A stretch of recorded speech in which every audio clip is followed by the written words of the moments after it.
ముందుగా నిన్నటి కరెంట్ అఫైర్స్‌లోని చివరి ప్రశ్నకు సమాధానం చూద్దాం. ఇండియా తొలి హైడ్రోజన్ రైలు ఏ రాష్ట్రంలో ప్రారంభం కానుంది? ఆన్సర్ వచ్చేసి హర్యానా. ఇండియాలో మొదటి బయోహాపీ జిల్లా. ఇండియాలో మొదటి బయోహాపీ జిల్లాగా అరుణాచల్ ప్రదేశ్ రాష్ట్రంలోని కేఈ పన్యూర్ నిలిచింది. ఈ విషయాన్ని ఎంఎస్ స్వామినాథన్ రీసెర్చ్ ఫౌండేషన్ అధికారికంగా ప్రకటించింది. ఇక బయోహాపీనెస్ అనగా ఒక ప్రాంత పర్యావరణాన్ని కాపాడుకోవడం వల్ల ఆర్థికంగా అభివృద్ధి చెందగలమని నిరూపించడాన్ని బయోహాపీనెస్ అంటారు. ఇక బయోహాపీ జిల్లాలను 3 అంశాల ఆధారంగా పరిగణలోకి తీసుకుంటారు.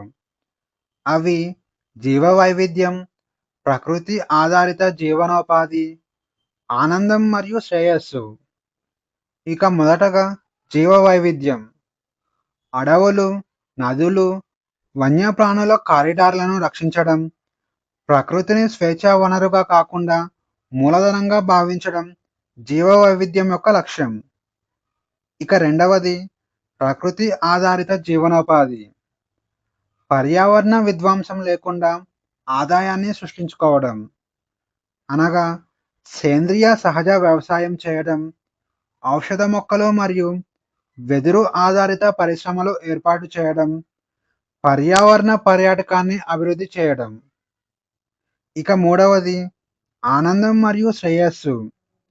ప్రజలు సురక్షితంగా మరియు ఆరోగ్యంగా ఉంటూ ప్రకృతిని కాపాడుకోవడం. అనగా పర్యావరణ నాణ్యతను ప్రోత్సహించడం, జీవనోపాధి స్థిరత్వం, ఆరోగ్యం మరియు పోషకాహారం, సంస్కృతిని కాపాడడం మరియు సామాజిక సామరస్యం. ఈ 3 అంశాల ఆధారంగా బయోహాపీ జిల్లాలను పరిగణలోకి తీసుకుంటారు. ఇక కేఈ పన్యూర్ జిల్లా గురించి చూస్తే కేఈ పన్యూర్ జిల్లా 2024 సంవత్సరంలో సుబాన్సిరి జిల్లా నుంచి వేరు చేసి కొత్త జిల్లాగా ఏర్పాటు చేశారు. ఈ జిల్లా తూర్పు హిమాలయాలలో ఉంది. ఈ జిల్లాలో జీవవైవిధ్యం సమృద్ధిగా ఉంటుంది. గ్రామీణ ప్రాంతం, అడవులు, నదులు మరియు స్థానిక సంస్కృతి ఈ జిల్లాలో అధికంగా ఉంటుంది. ఇక ఈ జిల్లాలో ప్రధానంగా నైషీ తెగ నివసిస్తారు. వీరి సంప్రదాయాలు సహజంగానే బయోహాపీ సూత్రాలకు అనుగుణంగా ఉంటాయి. ఇండియాలో మహిళలకు ఉత్తమ భారతీయ నగరాల నివేదిక. చెన్నైకి చెందిన అవతార్ గ్రూప్ భారతీయ మహిళల కోసం టాప్ సిటీస్ 2025 అనే పేరుతో నివేదికను విడుదల చేసింది. ఈ నివేదిక కేవలం మహిళల భద్రత కోసం మాత్రమే కాదు, మహిళలు అభివృద్ధి చెందడానికి అనుకూలమైన పరిస్థితులు ఉన్న ఆధారంగా ఈ నివేదికను రూపొందించారు. ఇక 2025 సంవత్సరంలో మొదటి 5 నగరాలు చూస్తే కర్ణాటకలోని బెంగుళూరు మొదటి స్థానంలో నిలిచింది. 2024 సంవత్సరంలో కూడా బెంగుళూరు మొదటి స్థానంలోనే ఉంది. ఇక తమిళనాడులోని చెన్నై నగరం రెండవ స్థానంలో ఉండగా, మహారాష్ట్రలోని పూణే నగరం మూడవ స్థానంలో ఉంది. ఇక తెలంగాణలోని హైదరాబాద్ నగరం నాలుగవ స్థానంలో ఉండగా, మహారాష్ట్రలోని ముంబై నగరం ఐదవ స్థానంలో ఉంది. ఇక ఈ నివేదికలో చివరి 5 నగరాలు చూస్తే బీహార్‌లోని పాట్నా చివరి స్థానంలో ఉండగా, జార్ఖండ్‌లోని రాంచీ ఆ తర్వాతి స్థానంలో ఉంది. ఇక ఉత్తరప్రదేశ్‌లోని కాన్పూర్, ఉత్తరప్రదేశ్‌లోని లక్నో, వెస్ట్ బెంగాల్‌లోని కోల్కతా నగరాలు ఆ తర్వాతి స్థానాలలో ఉన్నాయి. ఇండియాలో మొదటి డీప్ టెక్ స్టార్టప్ పాలసీని ప్రారంభించిన రాష్ట్రం. ఇండియాలో మొదటి డీప్ టెక్ స్టార్టప్ పాలసీని ప్రారంభించిన రాష్ట్రంగా తమిళనాడు నిలిచింది. చెన్నైలో జరిగిన ప్రధాన సమ్మిట్ అయిన ఉమాజిన్ యొక్క 4వ ఎడిషన్‌లో ఈ పాలసీని తమిళనాడు ముఖ్యమంత్రి ఎంకే స్టాలిన్ అధికారికంగా ప్రకటించారు. ఈ పాలసీని ఎందుకు ప్రారంభించారంటే, దీర్ఘకాలిక నిధులు, మౌలిక సదుపాయాలు మరియు ప్రభుత్వం మద్దతుతో కూడిన సైన్స్ ఆధారిత స్టార్టప్లకు మద్దతు ఇవ్వడానికి డీప్ టెక్ స్టార్టప్ పాలసీని ప్రారంభించారు. జనవరి 8, 2026న ఈ పాలసీని ప్రారంభించారు. 100 డీప్ టెక్ స్టార్టప్లకు మద్దతు ఇవ్వడానికి 100 కోట్ల బడ్జెట్ను కేటాయించారు. ఇక artificial intelligence, semiconductors, biotechnology, clean and green energy వంటి రంగాలను ఈ పాలసీ లక్ష్యంగా చేసుకుంది. పంకుడి పోర్టల్ ప్రారంభం. మహిళా శిశు సంక్షేమాలకు సంబంధించిన పథకాలు సమర్థవంతంగా అమలయ్యేందుకు కేంద్రం పంకుడి అనే పోర్టల్ను ప్రారంభించింది. ఈ పోర్టల్ జనవరి 8, 2026న ప్రారంభించారు. ఇక ఈ పోర్టల్ మహిళా మరియు శిశు అభివృద్ధి మంత్రిత్వ శాఖ ఆధ్వర్యంలో పనిచేస్తుంది. ఇక ఈ పోర్టల్ను ఎందుకు రూపొందించారంటే ఇండియాలోని మహిళలు మరియు పిల్లల సంక్షేమం కోసం కార్పొరేట్ సామాజిక భద్రత కల్పించడానికి, అలాగే ప్రైవేట్ పెట్టుబడులు మరియు స్వచ్ఛంద విరాళాలను క్రమబద్ధీకరించడానికి ఈ పోర్టల్ను రూపొందించారు. ఈ పోర్టల్ వలన 14 లక్షల అంగన్వాడీ కేంద్రాలు, 5,000 బాలల సంరక్షణ సంస్థలు మరియు వందలాది వన్ స్టాప్ కేంద్రాలలో మహిళలు మరియు పిల్లల లబ్ధి పొందనున్నారు. ఇక ఈ డిజిటల్ పోర్టల్లో ప్రజలు, ప్రభుత్వం, ఎన్‌జీఓలను కనెక్ట్ చేసుకోవడానికి వీలు పడుతుంది. ఇక ఈ పోర్టల్ వల్ల పారదర్శకత పెరుగుతుంది. ప్రాజెక్టులు, పథకాల అమలును పర్యవేక్షించడం ఈ పోర్టల్ వల్ల సులభం అవుతుంది. 4 గిన్నీస్ వరల్డ్ రికార్డ్స్ నెలకొల్పిన national highways authority of India. National highways authority of India 4 Guinness world records సాధించింది. బెంగళూరు, కడప, విజయవాడ ఎకనామిక్ కారిడార్ నిర్మాణంలో భాగంగా 4 గిన్నీస్ వరల్డ్ రికార్డ్స్ నమోదయ్యాయి. జనవరి 6 నుంచి 24 గంటల వ్యవధిలో 2 రికార్డ్స్ నమోదు అవ్వగా, ఆ తర్వాతి రోజులలో మరో 2 రికార్డ్స్ నమోదయ్యాయి. ఇక ఈ 4 రికార్డ్స్ యొక్క వివరాలు చూస్తే, మొదటిది 24 గంటల్లో 28.89 కిలోమీటర్ల రోడ్డు నిర్మాణం చేసి ప్రపంచ రికార్డు సాధించారు. ఇక రెండవ రికార్డు వచ్చేసి 24 గంటల్లో 10,655 మెట్రిక్ టన్నుల బిటూమినస్ కాంక్రీట్ను ఉపయోగించి ఈ ప్రపంచ రికార్డు సాధించారు.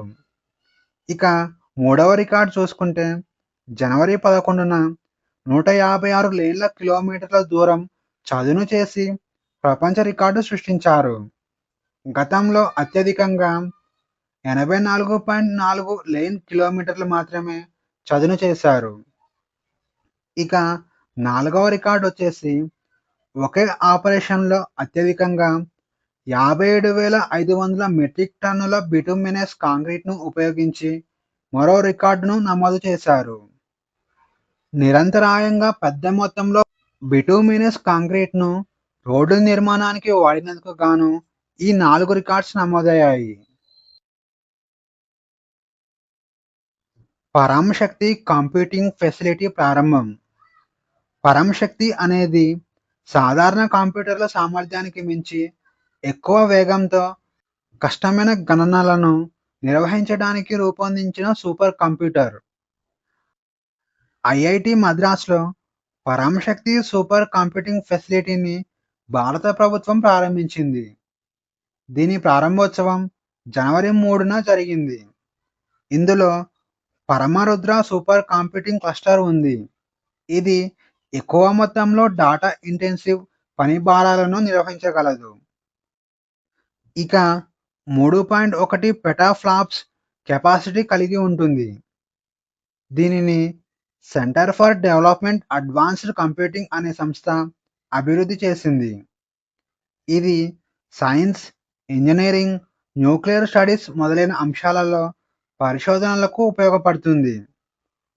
ఇందులో ఇంటెల్ జియోన్ 2 యొక్క కాస్కేడ్ లేక్ అనే ప్రాసెసర్ కూడా ఉంది. జాతీయ యువజన దినోత్సవం 2026. దీనిని ఇంగ్లీష్‌లో నేషనల్ యూత్ డే 2026 అని కూడా అంటారు. ఇక జాతీయ యువజన దినోత్సవంను ప్రతి సంవత్సరం జనవరి 12న నిర్వహిస్తారు. స్వామి వివేకానంద జయంతి సందర్భంగా ఆయన స్ఫూర్తిదాయక బోధనలతో యువతను ప్రోత్సహించేందుకు ప్రతి సంవత్సరం జాతీయ యువజన దినోత్సవంను నిర్వహిస్తారు. ఇక 2026 జనవరి 12న వివేకానంద 163వ జయంతి వేడుకలను దేశమంతా నిర్వహించారు.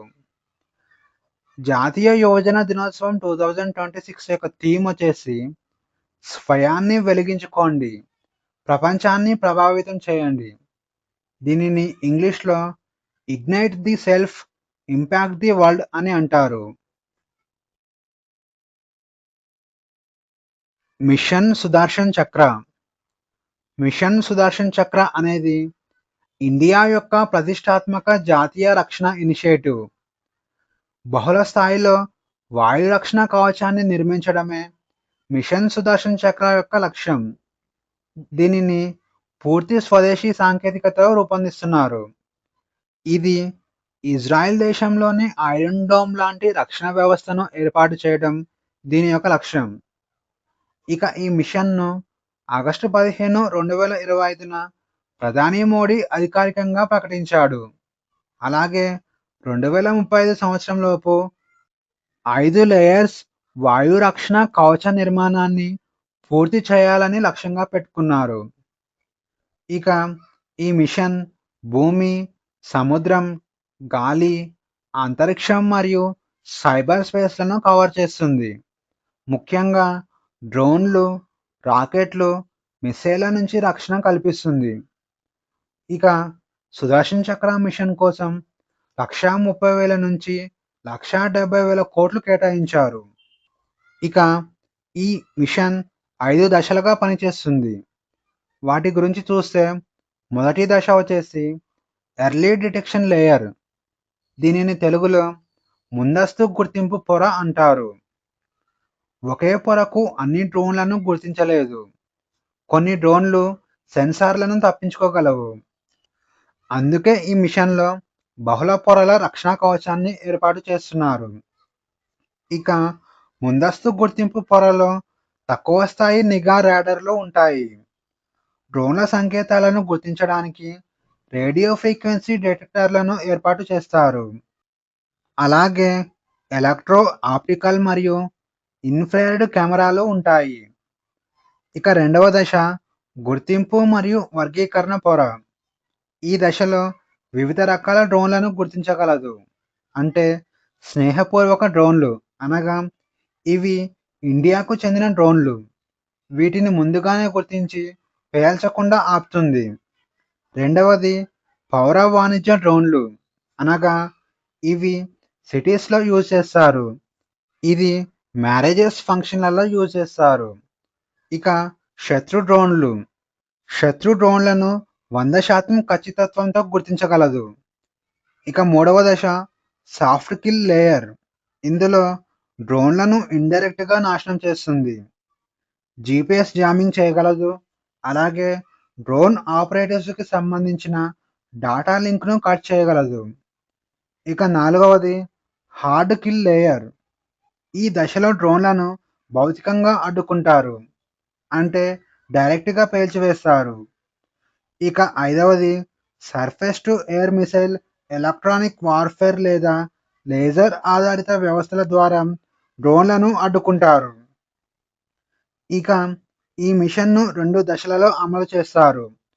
మొదటి దశను 2030 సంవత్సరంలోగా అమలు చేయనుండగా, రెండవ దశను 2035 సంవత్సరంలో అమలు చేయనున్నారు. మొదటి దశలో ఫౌండేషన్ నిఘా గ్రిడ్ మరియు ఆర్టిఫిషియల్ ఇంటెలిజెన్స్ కమాండ్ మోడల్స్‌ను స్థాపించనున్నారు. రెండవ దశలో పూర్తి ఉపగ్రహ నెట్వర్క్ మరియు హైపర్సోనిక్ షీల్డ్‌తో పూర్తి రక్షణ వ్యవస్థను సిద్ధం చేస్తారు. ఇక ఈరోజు క్వెషన్స్ వచ్చేసి 2026 జనవరిలో ఉత్తరాఖండ్ హైకోర్టు ప్రధాన న్యాయమూర్తిగా ఎవరు నియమితులయ్యారు? A. Sangam Kumar, B. Revathi Prashant, C. Mohammed Mushtaq, D. Manoj Kumar Gupta. Answer వచ్చేసి option D, Manoj Kumar Gupta.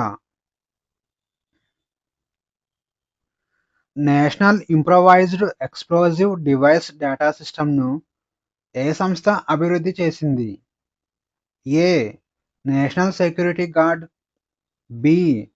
Defence research and development organisation, C. Hindustan aeronautics limited, D. Indian space research organisation. Answer వచ్చేసి option A, national security guard. కొత్తగా ఏర్పాటు చేసిన భైరవ్ బెటాలియన్ ఇనిషియేటివ్లో ప్రతి బెటాలియన్కు ఎంతమంది సైనికులు ఉంటారు? ఏ. 100, బి. 150, సి. 200, డి. 250. ఆన్సర్ వచ్చేసి ఆప్షన్ డి, 250. 2000 సంవత్సరం క్రితం నాటి కుషానుల నాణేలు ఇటీవల ఏ దేశంలో కనుగొనబడ్డాయి? A. India, B. Sri Lanka, C. Nepal, D. Pakistan. Answer వచ్చేసి option D, Pakistan. India international conference on democracy and election management 2026 ఎక్కడ జరిగింది? A. Mumbai, B. Hyderabad, C. Chennai, D. Delhi.